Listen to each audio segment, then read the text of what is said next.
भाई एक सवाल है तुमसे कि क्या कोई डायरेक्टर ऐसा हो सकता है जो खुद ही अपने रिकॉर्ड्स को तोड़े?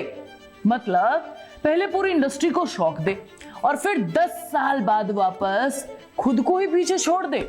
सुनने में थोड़ा फिल्मी सा लगता है ना, लेकिन ये कहानी बिल्कुल रियल है। और इस कहानी का मेन कैरेक्टर है नीतीश तिवारी, जिसने अपनी फिल्म दंगल से 2000 करोड़ के कमाने का रिकॉर्ड बनाया। और अब सवाल ये है कि क्या नीतीश तिवारी अपना रिकॉर्ड तोड़ पाएंगे?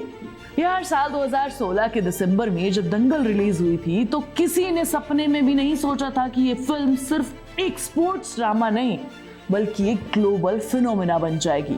लोग थिएटर में जा रहे थे एक पहलवान की कहानी को देखने, लेकिन बाहर निकलते वक्त वो एक इतिहास के गवाह बन चुके थे।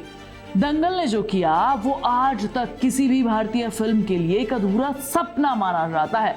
इस फिल्म का total world wide collection 2000 crore से ऊपर का है, लेकिन इसमें सबसे बड़ा ट्विस्ट पता है क्या है? इसका चाइना बॉक्स ऑफिस। चीन में आमिर खान की फिल्म ने अकेले 216 मिलियन करीब 1300 करोड़ रुपए से ज्यादा की कमाई की थी। सोचो एक फिल्म जिसमें कोई उड़ने वाला हीरो नहीं है, कोई भारी भरकम वीएफएक्स नहीं है, बस एक पिता और उसकी बेटियों के बीच का एक सच्चा इमोशन है। 2017 में इस फिल्म ने 2000 करोड़ का बैरियर तोड़ा था, तो इसने पूरी दुनिया को बता दिया था कि कंटेंट अगर दिल से बनाओ ना तो लैंग्वेज, रीजन और स्टार पावर सब कुछ पीछे छूट जाता है। लेकिन कहानी यही खत्म नहीं होती है। उसी वक्त एक दिग्गज डायरेक्टर अपनी दुनिया बना रहा था, एसएस राजामौली।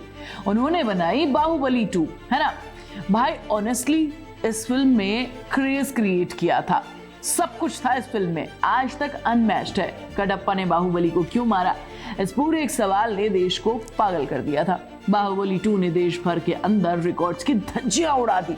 फिल्म ने वर्ल्ड वाइड 1810 करोड़ रुपए की कमाई की। हर किसी को लगा कि अब तो दंगल का रिकॉर्ड टूट जाएगा, लेकिन बाहुबली भी उस 2000 करोड़ के जादुई लकीर को, उस जादुई आंकड़े को नहीं छू पाया।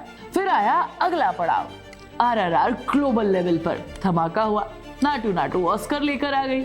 हॉलीवुड के बड़े बड़े डायरेक्टर्स राजामौली के फैन हो गए। लेकिन जब बात नंबर्स की आई तो आरआरआर 1300 करोड़ पर सिमट कर रह गई। मतलब इम्पैक्ट हिमालय जैसा था, लेकिन कलेक्शन के मामले में दंगल अभी भी एवरेस्ट की चोटी पर बैठी हुई है। यहां तक कि हाल ही में यानी कि दिसंबर 2024 में पुष्पा 2 जो आई थी उसने भी बॉक्स ऑफिस पर वही आग लगाई थी। अल्लू अर्जुन के स्वैग ने 1600 करोड़ रुपए का आंकड़ा पार किया, लेकिन दंगल अभी भी सिंहासन पर है। अभी धुरंधर भी आई थी, उससे भी यही उम्मीद थी कि दंगल का रिकॉर्ड तोड़ देगी, लेकिन अभी ये हुआ नहीं है। लेकिन दोस्तों अब ये खेल बदलने वाला है। अब उस राजा को चुनौती देने के लिए खुद वही इसी मैदान में उतर रहे हैं, उस सिंहासन पर वापस से बैठने के लिए। हाँ, मैं बात कर रही हूँ नीतीश तिवारी की अगली फिल्म रामायणा की।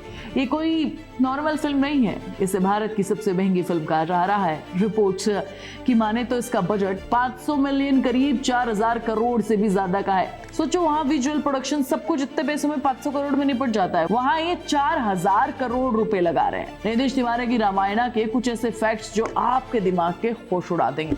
2 पार्ट की स्ट्रैटेजी, नीतीश ने इसे ऑलरेडी 2 भागों में बांट दिया है। एक दिवाली 2026 में आएगा, एक दिवाली 2027 में। रणवीर कपूर ने अपने एक इंटरव्यू में ये भी बताया कि दोनों फिल्मों का कंबाइंड रन टाइम करीब 6 घंटे होगा। असली गणित समझो, नीतीश तिवारी वो डायरेक्टर हैं जो सिर्फ चमक धमक से फिल्में नहीं बनाते हैं, वो इमोशन को अपना सबसे बड़ा हथियार बनाते हैं।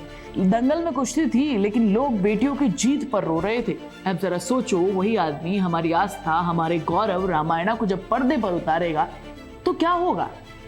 अगर पार्ट 1 सिर्फ इंडिया में या ग्लोबल मार्केट से 2000 करोड़ कमा लेता है, जो रामायण जैसी भावना के साथ कमाना शायद मुश्किल तो नहीं होगा, फिर पार्ट 2 युद्ध पर आधारित होने वाला है, बड़ा धमाका करेगा।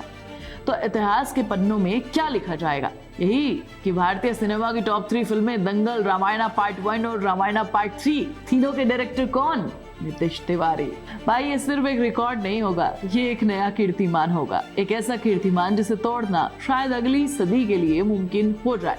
नीतीश तिवारी के पास वो विजन है, वो एक सिंपल कहानी को सुपर बना सकते हैं। इस बार तो उनके पास दुनिया की सबसे महान कहानी है। तो सोचो, असली सवाल तुमसे है, क्या तुम्हें लगता है कि रणबीर कपूर की रामायणा बॉक्स ऑफिस के सारे समीकरण को बदल देगी? क्या नीतीश तिवारी खुद अपना ही 2000 करोड़ का दंगल का रिकॉर्ड तोड़ पाएंगे? अपनी राय कमेंट में बताओ। चैनल को सब्सक्राइब करो, वीडियो को लाइक और शेयर करो, प्लीज बेल आइकन दबाओ।